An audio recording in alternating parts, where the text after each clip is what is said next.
trabajar como docente, compartir con estudiantes y con personas que de pronto de una u otra manera tienen que ver con el conflicto es bastante difícil. Es asesinado un alcalde en ejercicio, el señor Rubén José Navarro. Finalmente un estudiante por una ventana nos mostraba que subían cadáveres, ya personas que habían matado en mulas. Los alcaldes del momento, no estoy diciendo que hayan sido, digamos, que se hayan entregado al conflicto, pero tuvieron que gobernar bajo el imperio de la guerrilla. Nuestra institución, es un escenario único donde en una sola aula están los hijos de todos los actores del conflicto. Yo creo que esta granja nos sirve para olvidar lo que nos pasó en el desplazamiento. Esta granja llegó como a cicatrizar un poquito todas las heridas y a ver que la comunidad otra vez nuevamente vuelvan a creer en su vecino, a brindarle la mano, de pronto a pedirle un favor. Entonces continuamos escarbando, sacamos las dos piernas y qué sorpresa tan impresionante cuando destapamos el tronco y encontramos que lo habían rajado así por el centro y le han colocado la cabeza boca abajo. Biotá ha sido tal vez uno de los municipios que más ha sufrido porque ha estado en el fuego cruzado de este conflicto armado. La voz de nosotros como estudiantes es importante en todo esto del diálogo de paz. ¿Por qué? Porque se está hablando sobre un futuro.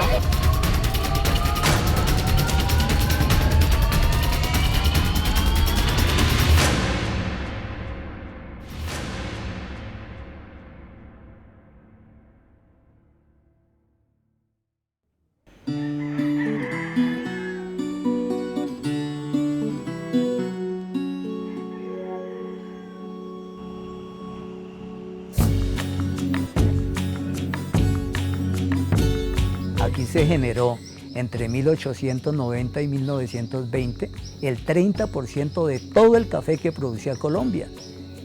Y el café nuestro se sacaba en recuas de mulas hasta el puerto de Portillo, aquí en el río Bogotá, en Tocaima, y de ahí el tren que se fundó en 1885, solo para sacar el café de Biotá, lo llevaba al puerto de Girardot.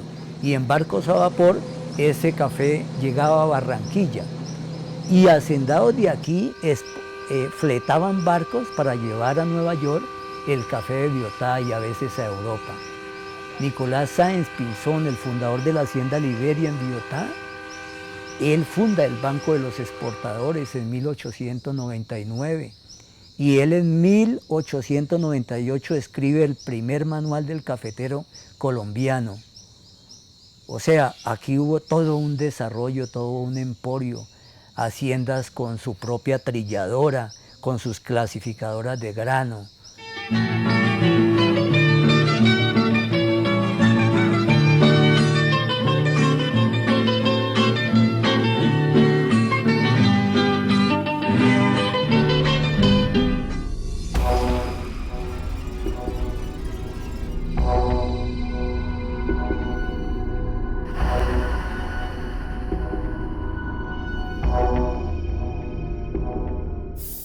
Fue un movimiento justo. Solamente el campesino quería tener acceso a su propia tierra. El Partido Comunista encuentra en Biotá una circunstancia muy especial. Encuentra un conglomerado de gente supremamente unida. Yo estaba muy jovencito, mi papá, mis tíos, esa generación nos enseñaron a nosotros a que había que trabajar en comunidad. Es importantísima esta pregunta porque Biotá es la cuna de las luchas agrarias. El problema de orden público que hubo acá desde los años 88 hasta el 2003 fue importado, fue que vino gente de otras partes a tomarse estos municipios, estas veredas tan importantes, a quitarnos a nuestros jóvenes, a nuestros hijos, para engrosar las filas de la delincuencia, de esa gente que hoy está negociando en La Habana. Hay que decirte que los grupos de autodefensa campesina, los verdaderos, nacen acá y estaban tan bien organizados que estaba conformado por 3 grupos, ¿sí? Las autodefensas. el grupo de mesitas del colegio, el de Biotá y el de municipio de Tibacuy. O sea, por todo este cinturón cafetero desde mesitas del colegio funcionaban las autodefensas campesinas, conformadas por grupos veredales, pero que solo trataba era de proteger a su familia, porque la policía conservadora entró a Biotá violando las esposas de los caficultores, cometiendo robos en las fincas, y es cuando la gente se ve presionada a defenderse. Sí le puedo decir que aquí se generaron dos reuniones guerrilleras nacionales, que aquí se hicieron por lo menos 3 cursos de la JUCO, de la Juventud Comunista, con cursos de guerra de guerrillas, de explosivos, etc. Esos elementos no hay que negarlos, se dieron. No era que la guerrilla vivía acá, las FARC vivían acá, no. Hay que decir que muchos guerrilleros de pronto heridos o algo, aquí se recuperaban algunos, ¿no? Y volvían allá al sur, al Caquetá, en fin.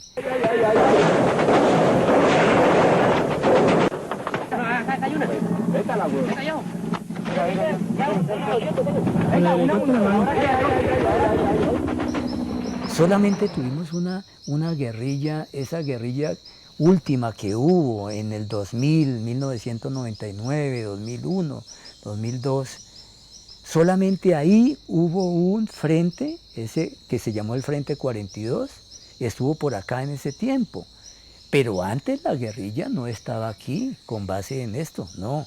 Para la época del 2000 me desempeñaba como gerente de Corabastos, subgerente de Corabastos, excúsenme, también hacía como subgerente de terminal de Bogotá y me dediqué a actividad profesional, pero también tuve la oportunidad en el año 2001 de ser concejal del municipio. Siempre he estado vinculado con el municipio, yo nací en Biotá. Primero hay un tema muy delicado y es que en Biotá hubo la intervención de 2 frentes de las FARC. Inicialmente llegó aquí el Frente 22, después llegó el Frente 42. Se genera un proceso de sometimiento al municipio. El municipio empieza a tener una serie de actividades que restringen la libertad de los ciudadanos. Hay unas restricciones en materia de movilidad, la gente no se podía mover de X horas a X horas, la gente no podía desplazarse fuera del municipio, aquí no podían llegar empresas como Bavaria, como Coca-Cola, como las demás, y existía una situación de caos en la medida en que no había libertad de los ciudadanos para ejercer sus derechos, y además de eso, pues yo pienso que lo que más se perdió, además del rezago en lo social, fue la gobernabilidad. En algunos casos también se preveía la situación relacionada con la presunta intervención de los momentos en la designación de los alcaldes. En el año 2001, por ejemplo, se da una instrucción de que todos los concejales del país y todos los concejales y los alcaldes tenían que renunciar a sus cargos en la medida en que si no lo hacían se convertían en objetivo militar de las FARC. Yo lo viví como candidato al consejo en un momento de que para poder acceder a un aval, en ese momento no era el aval del Partido Liberal ni era el aval de los partidos de la época, sino que tocaba tener el aval del movimiento armado, cosa que por supuesto nunca hice. Tan es así que la alcaldesa de la época tenía que despachar, el gobernador era Álvaro Cruz en ese momento, tenía que despachar desde Bogotá porque corría peligro su vida, y a los concejales nos tocaba despachar desde la Plaza de Mercado porque el Palacio Municipal aquí presente fue cerrado. En la época de la violencia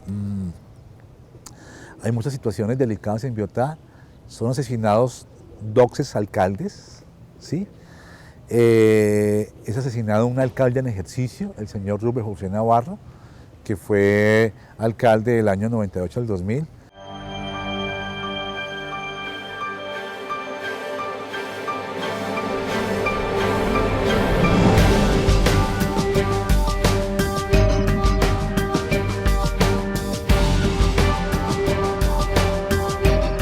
Los alcaldes del momento, no estoy diciendo que hayan sido, digamos, que se hayan entregado al conflicto, pero tuvieron que gobernar bajo el imperio de la guerrilla.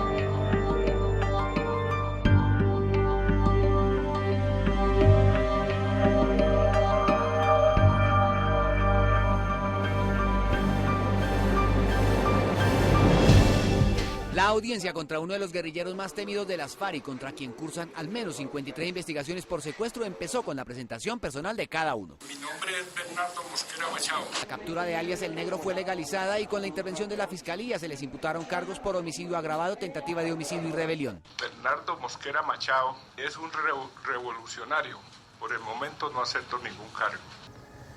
El Negro Antonio fue una persona que se denominaba el comandante del Frente 42 de las FARC. En lo que yo pues recuerdo de la época, era la persona que todo el mundo tenía referente como el jefe de las finanzas de ese grupo al margen de la ley. Todo apuntaba a que el señor operaba en lo que hoy se conoce como Bajo Palmar, Alto Palmar, sector de Las Piedras. Aquí en Vietnam nunca hubo gente que se preparara para la guerra. Eran gente campesina, honesta, trabajadora. Aquí llegaron las FARC y nos sometieron a todos. Pero con el tema de las AUC fue peor, porque narran los campesinos de la región que ahí había otro tipo de ajusticiamientos. Uno era someterlos a desmembración de sus miembros inferiores, superiores, con motosierras y vivos, ¿sí? Entonces eso tiene que ser algo muy, no sé, absolutamente deplorable, muy violento. Entonces eso se da en una forma, la otra forma eran desaparecidos. Acá donde vemos esta matica de café, acá en esto así, acá está el sitio, aquí hicieron el hueco, así, y ahí enterraron a Wilson. Y a 25, 30 centímetros de profundidad encontramos el primer brazo.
Ya continuamos al decirnos la Fiscalía que podíamos continuar escarbando sin problemas, porque ya tal vez se hayan dado cuenta que no habían explosivos. Entonces continuamos escarbando, sacamos las dos piernas y qué sorpresa tan impresionante cuando destapamos el tronco y encontramos que lo habían rajado así por el centro y le han colocado la cabeza boca abajo. Y así de esa manera los encontramos y lo echaron entre unas bolsas negras. Con mi persona venía, entre otros, Hermídez Castillo, que fuimos los dos que nos ordenó el ejército coger las palas para ayudar a sacarlo. ¿Las personas que murieron eran amigos suyos? Claro, amigos, muy buenas personas, jóvenes. Wilson era comerciante, el otro muchacho era agricultor, trabajador, trabajaba con café. Y entonces eso lo hacía uno motivarse para ayudar a buscar las personas que se pierden. Y los mataron porque los acusaban de ser auxiliadores de la guerrilla o milicianos. ¿Perdón? Sí, claro, yo soy víctima. ¿Qué le sucedió? Bueno, a mí antes del desplazamiento masivo del 2003, a mí me tocó irme en el 96, en febrero del 96, irme del municipio, porque yo tenía mis 2 hijas mayores que me las querían quitar para llevarlas para otro lado. Entonces yo dije, dejo mis cosas tiradas materiales, pero salvo mi familia, y me fui. Tengo una finquita pequeña donde pues, subsisto con mi familia. ¿Con el café? Con el café y el plátano y el aguacate. Entonces eso es importante, por eso nosotros clamamos la paz, porque habiendo paz podemos continuar trabajando. A mí sí me gustaría que las víctimas del conflicto de Cundinamarca tuviéramos un asiento en las negociaciones de paz que se están desarrollando hoy en La Habana, porque somos nosotros los que sufrimos en carne propia esta situación y que quizás allá no hay nadie quien la cuente.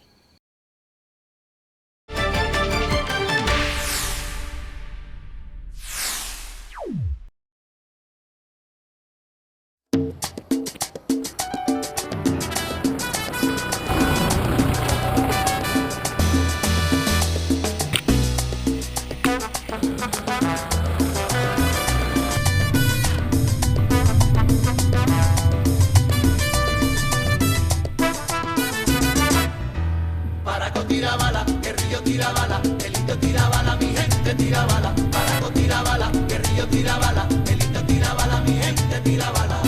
Y mi machete ya no roza en el monte. Y mi machete ya no roza en el monte. Que me fiaran una cuarta de plátano cuando se había visto. Que me fiaran una cuarta de plátano cuando se había visto. San Gabriel tiene unas ventajas, y especialmente Biotá, que maneja todos los pisos térmicos, y debido a situación pues hay una cantidad de red de vías, y es un lugar que uno desde que viene de Bogotá encuentra cantidad de entradas a San Gabriel por todo lado, y no solamente por la vía de Bogotá, también por la vía que viene para Fusagasugá. La misma vía que comunica, pues no es carretera, pero sí hay caminos que van a Silvania y a otros lugares. Entonces San Gabriel es un sitio muy privilegiado con vías, y de pronto esa fue la situación de que obligó, que buscaron a aquellas personas porque era un sitio estratégico para lo que ellos necesitaban. Quiero contarle que en esta inspección convergen 24 veredas, y nosotros teníamos estudiantes de las 24 veredas, llegaban acá, y pues en su comportamiento, en su manera de ser, uno se da cuenta que hay muchas dificultades, que hay muchos problemas, pero lo normal es que del tema no se hablaba en la época. De pronto uno miraba que había como ese currículo oculto que siempre se manejaba o que siempre se ha manejado, pero que difícilmente uno por medio de estudiantes se enteraba de situaciones, pero los problemas eran bien graves. Pues una experiencia bastante desagradable de las que me tocó vivir. Estábamos trabajando cuando de un momento a otro ya era hora de salir al descanso, y la orden era que nadie podía salir de los salones, y todo el mundo se preguntaba, pero ¿por qué? ¿Qué pasó? ¿Qué pasó? Y nadie sabía. La zozobra cada rato crecía como as, y finalmente un estudiante por una ventana nos mostraba que subían cadáveres, ya personas que habían matado en mulas, y necesitaban pasarlas por muy cerca a los salones hasta donde los recogía un helicóptero y se los llevaban. Para mí ese día fue bastante difícil, no podía entender la situación, y yo pienso que muchos de los compañeros que en este momento están acá, que no les tocó irse porque también tuvimos situación de compañeros que los desplazaron, es porque de pronto uno fue prudente, tratar de ser muy prudente en esas situaciones, y uno se daba cuenta de que ellos sabían muchísimas más cosas de lo que uno podía saber, y que de pronto ellos eran los que le daban a uno consejos en ese momento, porque la situación era como muy clara. Uno siente que culturalmente los estudiantes sabían manejar más la situación que uno. Nosotros sabemos que en toda parte hay muchísimos problemas, demasiados, pero nuestra institución es un escenario único en el país, o de los pocos que hay en el país, donde en una sola aula están los hijos de todos los actores del conflicto. Y son niños que han tenido muchos problemas en su desarrollo y que hoy día lo notan en su comportamiento, en su aprendizaje. Tienen bastantes dificultades, de pronto no dice todos, pero sí es muy común en nuestra institución, y no solamente en las sedes secundarias, sino en las sedes de primaria, ver unos niños con muchas dificultades debido, pues uno piensa que es, y yo creo que no estoy equivocada en pensar de que son secuelas del conflicto. De esos temas nunca se tocan en nuestros espacios, ni nunca se les juzga, porque los niños ellos no tienen nada que ver con lo que sus papás, sus equivocaciones o sus aciertos. Nunca se habla de ese tipo de cosas y sería como sembrar en ellos vergüenza pública, muy seguramente. Ellos no son culpables de esas situaciones, entonces eso nunca se toca acá, porque culturalmente se acostumbraron a la ley del silencio. Nadie habla, si sufra lo que se sufra, lo que se viva. Pues en muchos casos sí hay muchos niños que les toca vivir con familiares y los papás no se encuentran y las mamás trabajan en Bogotá y ellos viven con sus familiares, con los abuelos, con tíos, con otras personas. Ese también puede ser otro factor que tampoco nos colabora mucho en el aprendizaje y en el compromiso de los niños. Porque es que ellos no viven con sus padres. Porque no viven con sus padres por muchas situaciones, ¿no? Porque de pronto algunos ya no viven y las mamás les toca trabajar, hacer de papá y mamá, pero trabajar en Bogotá y mandar lo necesario a los abuelos.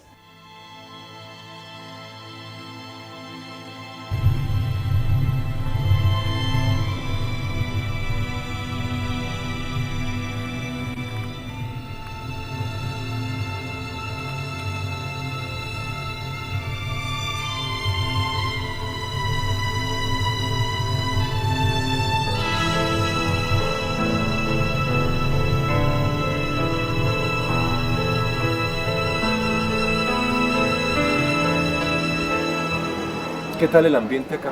¿Cómo se vive acá? Es bueno, es sano, no ve tantos, conflicto ni nada de esas cosas, sino que digamos la gente es más o menos en su casa, cada uno, vive individual, digamos en su casa, no hay tanto rollo en el sentido de peleas y eso, pero no, es bien, es sano. Yo soy del Tolima, entonces extraño mi gente, mis familiares. Nosotros fuimos desplazados de nuestra tierra por el problema de los grupos armados. Viví hasta mis 5 años allá, entonces digamos, un domingo tranquilo y de un momento a otro venían y mataban a una persona ahí delante de todos nosotros. Nosotros estábamos en el parque jugando con nuestros primos y venía la guerrilla y mataba a un señor porque sí, y se iban. Un tío de mi mamá, lo mataron. Entonces acá había familiares y ellos dijeron, pues véngase para acá que aquí ya está sano. Bueno, la palabra posconflicto me parece que embarca un mejoramiento de todo lo que pasó, a un mejoramiento en todo ámbito, digamos en educación, seguridad, economía, estabilidad, tanto del núcleo familiar como de la sociedad, como de la comunidad. Y eso es lo que estamos tratando de construir aquí en Biotá, en Cundinamarca, en todo el país. Un país de oportunidades para todos, a través de la educación, a través de una mejor infraestructura, a través de dar más y mejor empleo. Y hemos venido avanzando y seguiremos avanzando. La voz de nosotros como estudiantes es importante en todo esto del diálogo de paz. ¿Por qué? Porque se está hablando sobre un futuro. Entonces en un futuro nosotros somos los que vamos a vivir lo que ellos en este momento están mejorando. Nosotros como juventud debemos hablar sobre lo que necesitamos para un futuro y lo que necesitamos en el presente, porque es lo que nosotros vamos a vivir.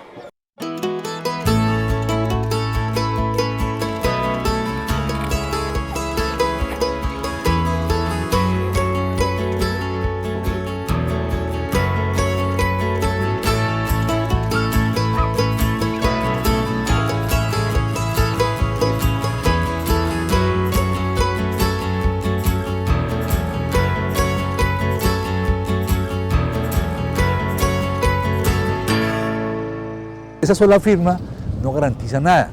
Se requiere llevar un proceso mucho más amplio y es el tema de poder lograr, en el caso de Biotá, poder generar esos espacios de reconciliación. Además del tema de lo que es el ejercicio de la reconciliación, hay que manejar espacios productivos. Estamos trabajando con granjas productivas, con proyectos de emprendimiento como son cerdos, como son cunicultura, para darles un plante a la gente víctima del conflicto, que no todo sea esperar la ayuda del gobierno, sino ese plantecito les permite arrancar procesos productivos. Hace 6 meses tenemos un grupo de mujeres cafeteras, salió por el grupo de mujeres cafeteras, nos llegó el proyecto hace 6 meses y desde ese tiempo hemos venido trabajando acá.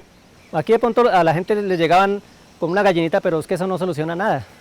Mientras que esto es un proyecto que sea un proyecto, como se puede decir, macro, porque está beneficiando a varias familias al tiempo. No solo a una persona, sino a varias familias al tiempo. Por decir algo, que están ahorita aquí hay actualmente 14 familias involucradas en la granja, multiplicadas nomás por 4 personas que hay en cada núcleo familiar. Ya es un grupo de personas bueno que están siendo beneficiadas por este proyecto. Entonces sí, en parte sí es el primer proyecto en 10 años que de verdad viene a solucionar problemas a las personas que fueron víctimas del conflicto armado. Yo creo que esta granja nos sirve para olvidar lo que nos pasó en el desplazamiento. El 29 de marzo del 2003 me tocó también con mi familia irme para el casco urbano. Dieron la orden que nos daban 1 hora para desocupar porque necesitaban el campo libre porque iba a haber un enfrentamiento entre guerrilla y AUCES. Sí, esto es una oportunidad para que nosotros podamos vivir como en armonía, en paz y vivir felices, yo creo. Aquí hay gallinas ponedoras, hay pollos de engorde, conejos, cabros, cerdos, peces. Hay un invernadero que ya ahorita está plantado un cultivo de tomate. Aquí tenemos casi 7.000 víctimas, que es más de la mitad de la población. Y esas víctimas son víctimas que no se gradúan. O sea, nunca se acaba el estatus de víctima, porque es que hasta que el Estado no sea capaz de alguna manera de resarcir de sus derechos vulnerados, pues seguirán siendo víctimas. Entonces al municipio de Biotá, a la alcaldía de Biotá, al gobierno departamental, nos corresponde llevar en los hombros las necesidades y los procesos de reparación de estas víctimas. Es una cosa muy, muy difícil. Yo creo que por ahí en unos 3 meses ya empiezan a tener frutos de eso. Y lo que más se han empecinado aquí los granjeros no tanto es verlo como lucrativo, sino ver cómo se pueden fortalecer como grupo y como personas y como vecinos, que crezcan. Así no haya de pronto mucho lucro, pero menos que estemos unidos o que estén unidos. Llena más que cualquier peso. Estar verdad como en familia. Biotá quiere la paz. Díganlo más duro para que nos oigan en La Habana y nos oigan en otros sitios de Colombia. Biotá quiere la paz. Eso es lo que queremos la inmensa mayoría de los colombianos.